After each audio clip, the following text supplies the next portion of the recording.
Great. Now, you've played at the highest level, a three-time NBA champ, an assistant coach, a head coach, but this particular opportunity is something different. You have draft-eligible guys who are basically already playing pro ball, then you have some vets too. What challenges do you think that may pose, if any at all?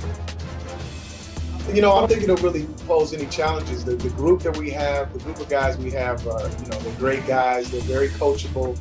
They're eager to learn. They're soaking up everything that we're giving them like a sponge. And we're just trying to teach them how to be pros on and off the court and surround them by individuals that have professional experience on the NBA level, from our trainer and strength and conditioning coach to our assistant coaches and video guys that have been in and around different organizations around the league, who kind of understand what the blueprint is for these young guys. And so, like I said, the because of COVID, it's not what we're accustomed to, but we've all been developing young guys, in one capacity or another throughout our careers, and so this is obviously a little bit different, but I think it gives our guys a head start because, if they had gone to college, they'd have to go to class on top of, working on their games, preparing for a season, and things of that nature. Our guys don't have to go to class, so they can concentrate on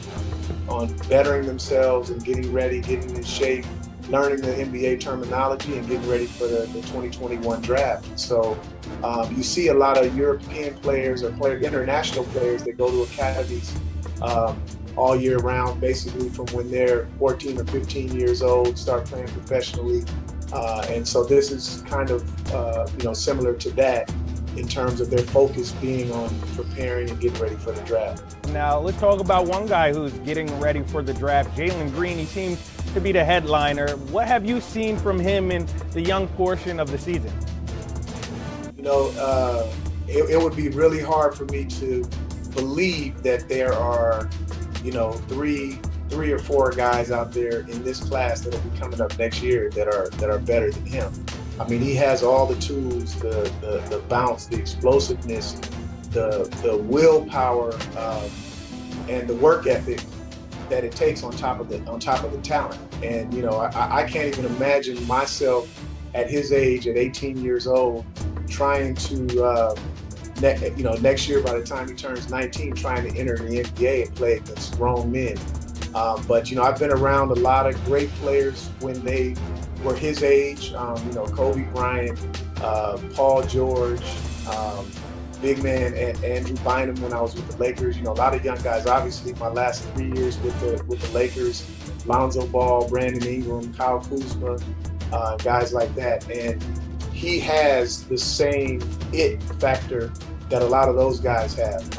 And so, for one, that's a great start for him. But his eagerness and willingness to take, he knows that he has a chip on his shoulder, a target on his back, but he earned that because of what he did up to this point. And now just getting him to understand that next step that he takes, everybody who he's going to be playing against was that guy that he is right now. And so he's not afraid of that moment. He's embracing it, and I'm very, very happy with what I've seen of him so far. When does the season start? I know everything is changing with COVID and everyone has to be flexible, but do you guys have a date? Do you know when you're going to play your first game? I do not have a date. Everything is fluid right now. We actually scrimmaged about 2 weeks ago. We scrimmaged for a whole week against, it was a lot of local California guys that have played either in the league or played in the G League. And that was our first kind of action against someone other than themselves in practice every day. And so I was happy with the progress that our guys have showed, with the fact that they aren't going to back down to anyone. The guys that we're playing against, they're grown men.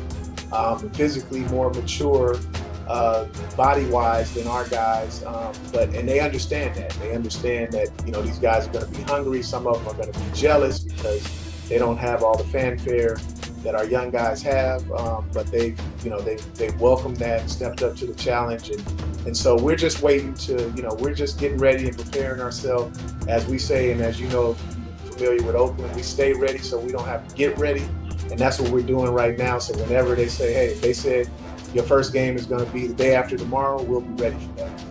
The biggest thing with the college situation is I just wish I was playing right now, because seeing all my friends and stuff playing, they all doing their thing. It's exciting, and it gets you that gut feeling like you want to play. But I'm happy where I'm at right now. I think I made a good choice. I'm learning a lot. I'm just picking up on a whole bunch of things right now. So I think I made a very good decision. And just me growing up, we used to like see Kobe's, and sometimes we have like, gotta go on YouTube the day you get money, the day your mom just give you some money, you go on these places where you just buy internet and you just use the computer for like a couple 30 minutes and just type in the name Kobe, and they're gonna give you everything about Kobe, and that's how I just love watching Kobe. If you don't know, basketball in the Philippines is really big. So, me being a full-grown Filipino trying to make it to the NBA, they really support me. And there's been a lot of messages, comments, and just do my best to just keep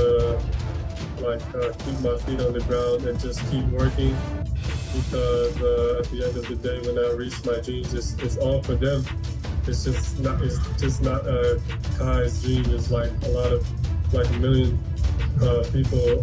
It's a lot of people's dream. So as I said, I just work every single day to get better for me to reach that goal. And I think it'd be great, that once those top players in all of those different countries are identified, I think this program can grow leaps and bounds. We can have representatives from multiple countries that will benefit from the competition that they'll be playing here, that playing against here. Obviously, the more players we add that are on the elite level, not only from domestically but internationally, we may have to have next year 2 teams like this, or maybe even 3 teams.